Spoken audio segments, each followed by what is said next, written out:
তো যেটা হচ্ছে কে বা কারা এখানে রাম মূর্তি বসিয়েছেন সেই ব্যাপারেও আমরা কিছু জানি না। দলীয়ভাবে এ ব্যাপারে আমরা কিছু বলতে পারবো না, কারণ এটা মর্যাদা পুরুষোত্তমের ব্যাপার। এটা যারা ধর্মীয় সংগঠনের সঙ্গে যুক্ত আছেন তারা এটা ভালো বলতে পারবেন।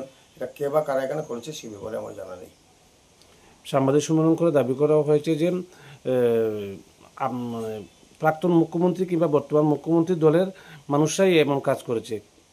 তাহলে কি আপনি স্বীকার করছেন সরাসরিভাবে যে আপনার দল, আপনি একজন এখানে শ্রীরামপুরের স্থানীয় মানুষ প্লাস বিজেপি দলের ঊনকোটি জেলা কমিটির সভাপতি, তো আপনি কি স্বীকার করেন যে বিজেপি দলের পক্ষ থেকে এই রামের মূর্তি বসানো হয়েছে? না, নিশ্চয়ই না, নিশ্চয়ই না। কেননা আমরা যেটা বলি যে আমরা রাম রাজ্যের কথা বলি, আমরা সবসময় রামের কথা বলি, জয় শ্রীরাম বলি, আমরা কিন্তু সেখানে মর্যাদা পুরুষোত্তম শ্রীরামের কথা বলি থাকি। এবং রাম কথার অর্থ হচ্ছে শান্তি, শৃঙ্খলা, এবং আমরা সেটা রামচন্দ্রের আদর্শকে আমরা ধরে রাখছি, যার জন্য রামচন্দ্রের আদর্শকে আমরা মানি, শ্রদ্ধা করি, সেই জন্য রামের কথা বলি। তার অর্থ এই নয় যে আমরা যে কোনো সময় বা ওই সমস্ত কর্মকাণ্ডের সঙ্গে আমরা যুক্ত আছি। এটা কে বা কারা করেছে তাদের দায়, পার্টির কোনো দায় নেই।